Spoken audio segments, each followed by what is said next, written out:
217 trees dead in 6 weeks, and I'm standing in the middle of what used to be paradise. 2 acres in Arizona that I spent 3 years turning from desert dirt into something that actually felt like a home.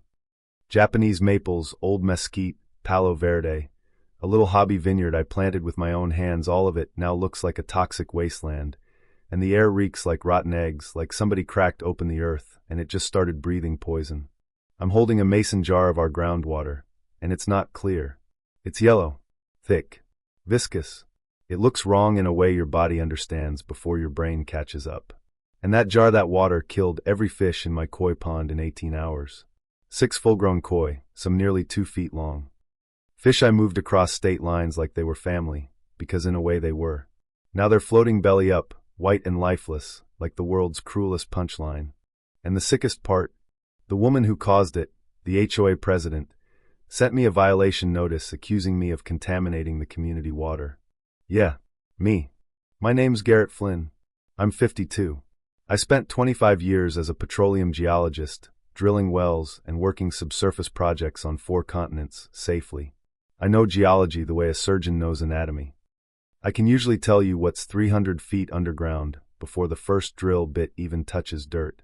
3 years ago, my wife Lenora and I sold my consulting firm and moved to Maplewood Estates, a planned community about 40 minutes outside Phoenix. We bought a 2-acre corner lot big enough to breathe, small enough to manage without losing our minds. We didn't come here to be socialites. We came here because we wanted quiet, and for a while we had it.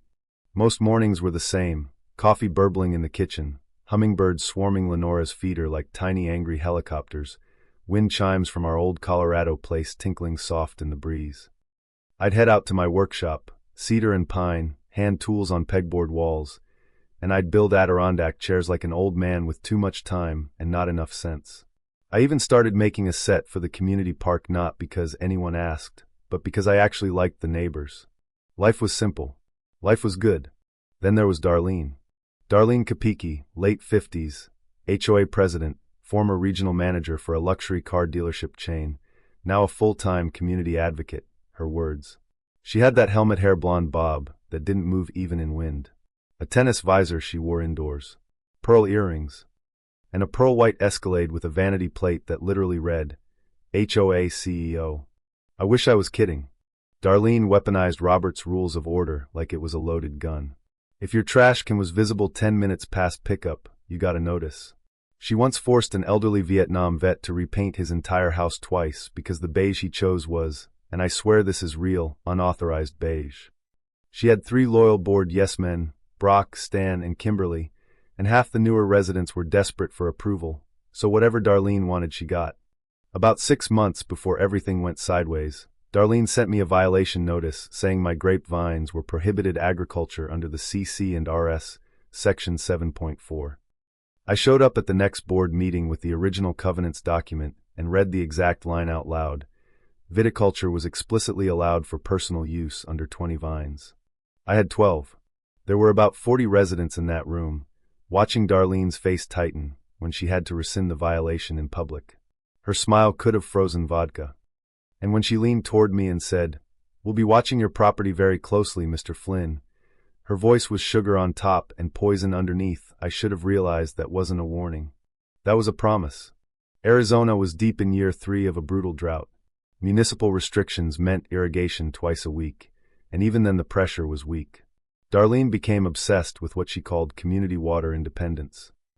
She brought a well drilling consultant to an HOA meeting and started pitching a private, well, like it was the solution to everything: water security, higher property values, prestige. I stood up, calmly, and put my geologist hat on. I explained our aquifer sat on a complex fault system. You drill wrong, you can hit mineral veins, contaminated layers, ancient seawater intrusion. You don't just punch a hole that deep without a proper geological survey. Darlene waved me off like I was a mosquito at a barbecue. "We have professionals handling this, Mr. Flynn, unless your little hobby vineyard makes you some kind of expert." A couple people chuckled uncomfortably. I sat down, thinking county permitting would catch the obvious problems, because there are safeguards, right? Wrong. Early May, I woke up to the sound of a diesel drill rig grinding away on what the HOA called common land, a narrow 1-acre strip bordering my property, maybe 40 feet from my fence. No warning, no courtesy notice, just machinery, noise, and the kind of vibration you feel in your chest. I walked over in my bathrobe. The foreman was sunburned, cigarette dangling, country radio blaring, and he refused to show permits. "Lady who hired us said everything's approved," he said. I called county permitting. They checked. No well permit on file. 0. I called Darlene. Voicemail. By sunset, they'd punched down 380 feet. That night, I stood in my backyard listening to the grind of drill bit on rock, the clank of pipe sections, workers shouting over engine roar. The air smelled like diesel and disturbed dirt and something else underneath it, faint at first but unmistakable. Rotten eggs. Hydrogen sulfide. 3 days after drilling stopped, I noticed something was wrong with my koi pond. I'd built that pond 15 years ago, and when we relocated, I moved every fish personally. That morning, they were floating belly up. The pond water had this greasy yellow film, iridescent like spilled oil. The smell hit me like a fist, rotten eggs times 1,000. I turned around and saw my Japanese maples browning from the roots up. Leaves curling, branches brittle. Lenora's vegetable garden looked torched, tomatoes black, peppers shriveled to nothing. I grabbed my old field testing kit from the garage, ran a basic sulfur analysis. 340 parts per million. I just stood there staring at the test tube. In my drilling days, anything over 50 ppm meant you shut down operations immediately and called hazmat. I once watched a rig in West Texas hit a sulfide layer at 300 feet, and the entire site had to be evacuated and the well cemented shut. $2 million down the drain. The geologist who approved it got fired on the spot for skipping the pre-drill formation survey. That's exactly what Darlene had done. No survey, no testing, just punch a hole and pray. I realized what happened. The well hit a sulfur-bearing pyrite vein, common in our basin and range geology between 200 and 400 feet down. Crack one open with a drill bit and pressurized groundwater starts leaching sulfur compounds, pushing them sideways through fractured bedrock into the shallow aquifer. My aquifer. I emailed the HOA board with photos of my dead koi, dying trees, and test results. Subject line, emergency, well contamination. Darlene replied 6 hours later, and she CC'd the entire neighborhood. Mr. Flynn's homemade tests are not certified. Our contractor assures us the well is perfectly safe and will benefit everyone. Some residents may experience minor landscaping adjustments. Minor landscaping adjustments. My trees were dying, and she called it an adjustment. 2 days later, Darlene held an emergency board meeting, and I wasn't invited. My neighbor Rex, a retired Army Corps engineer, went and texted me updates. The board voted 4-0 to activate the well for common area irrigation. They were going to pump contaminated water onto the landscaping strip and make it official. Darlene's property sat uphill from the well. Her groundwater wasn't affected yet. Mine was downhill. So were a dozen other families. By week 2, 3 neighbors had dead lawns. The Morgans, a retired couple 2 houses down, lost their 40-year-old orange tree, planted the day Mr. Morgan came home from the Marines. Mrs. Morgan cried telling me. Another family's backyard started reeking like a sewer. Their 6-year-old kept asking why it smelled like a bad bathroom outside. The heat made it worse, mid-90s, and the sulfur smell turned thick enough to choke on. People closed windows despite the temperature. Yellow stains appeared on white fences where sprinkler mist dried. I started documenting everything, photos with timestamps, GPS coordinates, water samples every 48 hours, tracking spread, but I needed proof Darlene couldn't dismiss. So I hired Desert Pure Labs in Phoenix, state-certified environmental testing. $1,200 out of pocket. The HOA refused to pay, claimed there was no evidence of problems. I collected samples from my property and 3 neighbors, and drove them in myself. The lab tech called me before the report even hit my inbox. Mr. Flynn, I've done this 18 years. These numbers are industrial waste level.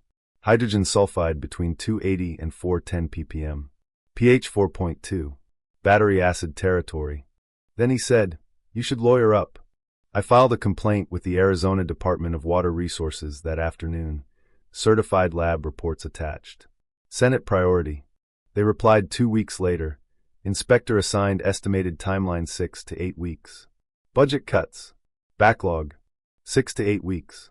While my neighborhood turned into a toxic dump. Darlene sent another mass email claiming certain residents are spreading unfounded hysteria and that independent tests by our contractor show no issues. So I called her contractor.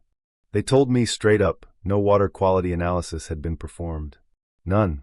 And then the violation notice arrived, certified mail, official HOA letterhead.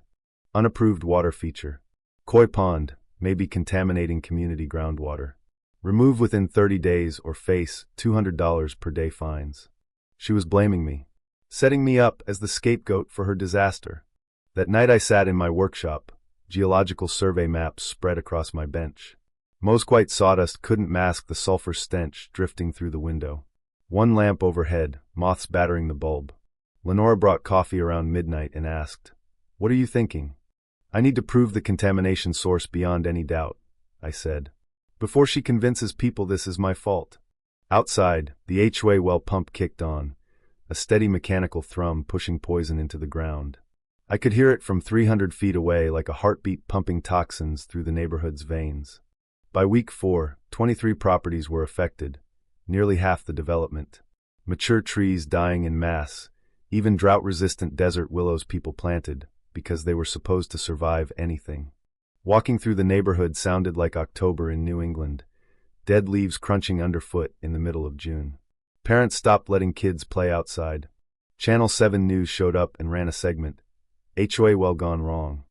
They interviewed residents standing in front of dead landscaping. And then Darlene appeared on camera, tennis visor, pearl earrings, smiling like a politician. "We're investigating all possible sources of contamination," she said.